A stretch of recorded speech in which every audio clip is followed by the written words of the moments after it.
Hello YouTube. How's everyone doing today? TM101 coming at you live through the interweb once again. Got an interesting little video for you guys today. I'm going to be giving you a little rundown on how to set up OBS for recording, because obviously OBS is a nightmare when you first get it. We've all been there. You know, you try and do your you try to set up all your settings and everything you try and do. You get your video playback and it's laggy and choppy and it just is a nightmare. So I'm going to run you through the best settings today for recording in 60 FPS 1080p. So let me know how everyone's doing in the comments. If you're having a good day, bad day, having a good day, let me know why, what's been going on.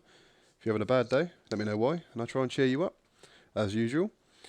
And we are going to start right now. Let's get into this.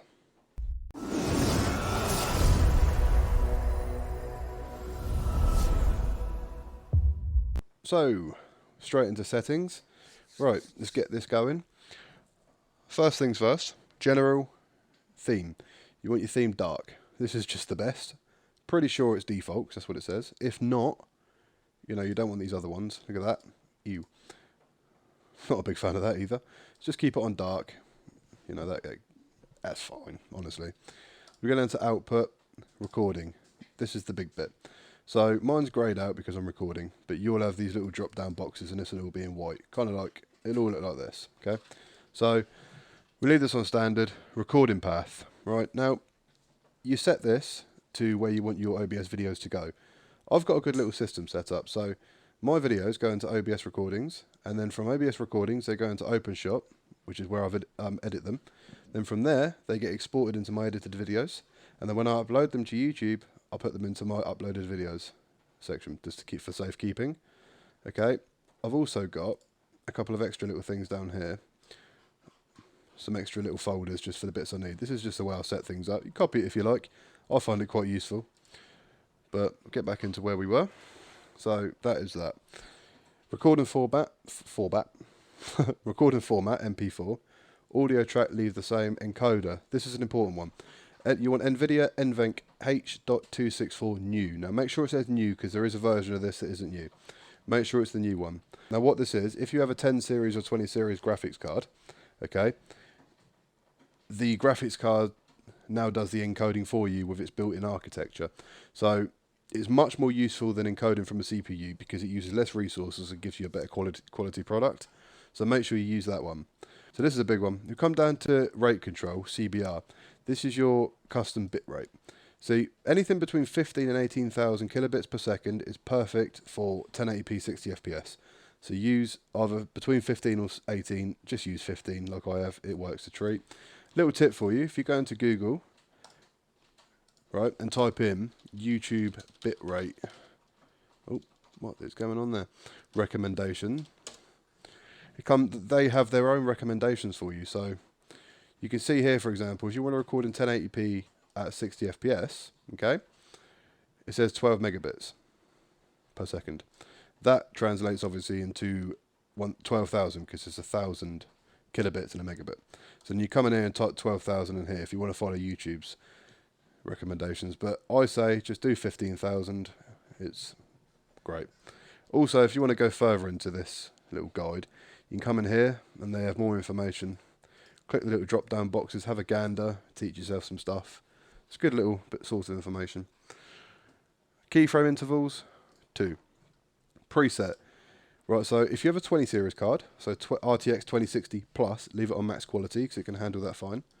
If you have a 10 series, 1060, 70, for example, put it on quality, okay? And that's the best resources. That's the best video you'll be able to get out of your graphics card's resources. Profile, leave that. Leave these. Leave that. Max B frames, you want on 2. Okay? So then we're going to go down to video. This is all grayed out yet again. It will be white drop down boxes. It's only because I'm recording. This is the native resolution of your monitor. So for example, mine's 1440p. But this is the scaled resolution. So you want that as a native of your screen. 1440p for me. And because I'm recording in 1080p, this is what I put this. So this is a scale resolution. This is what you'll be recording in. So that would be 1080p. If you've got a 1080p screen, that would be 1080p. And if you want to downscale and record in 720p, that would be 720p. Okay, that's literally how it works. Downscale filter, you want to leave on Lanzos. 36 examples. This is for the nice sharp video. It'll look nice. FPS, this is, you want to be recording 60 FPS, okay, so make sure that's 60. Hotkeys, this is your prerogative. You want to set up some hotkeys, click, bind, job done. That's your prerogative, your decision. Advanced. So this helps out a lot of people, because one of the biggest problems of OBS is overloading, or is it encoder overload. It comes out of a message down here, and what it normally means is when you record a video and it says that, when you watch it back, your video will be missing frames because your computer couldn't keep up with it, and it will cause lag and choppiness and a nightmare in the playback. Even if your game isn't lagging at all, it will still be massive lag and choppiness in the recording. So the best way to try and deal with that, if you get this problem, is to change your priority to above normal or high. And what this does is, for example, best way to put it, if it will take about 20 frames, that's an estimate, out of your game, off of your game that you're playing, and it will allocate that 20 frames worth of power back into OBS. Okay, so you get a boost in OBS. The CPU will prioritize OBS more than normal. You put this on high. You know, I've known this to fix a lot of people's problems with OBS, so give that a go if you have issues. But one last thing, if you come down to video here, make sure your renderer is on Direct 3D 11. Okay, color format NV12. Obviously this is grayed out because I'm recording, so make you be able to click the box down. Color space 709 and color range full. This will be probably on partial, so just make sure it's on full. Okay, that's OBS for you. That's the settings. That's all the settings you need to record in 1080p at 60 FPS, and it'll look buttery smooth, and your viewers will love it. So, if you have any questions, please let me know in the comments, and I'll be quick to get back to you. If you found this video useful, and you enjoyed this video, please drop a little comment, and subscribe, and I will see all you guys for the next one. Peace out. That's how I know that I'm unstoppable.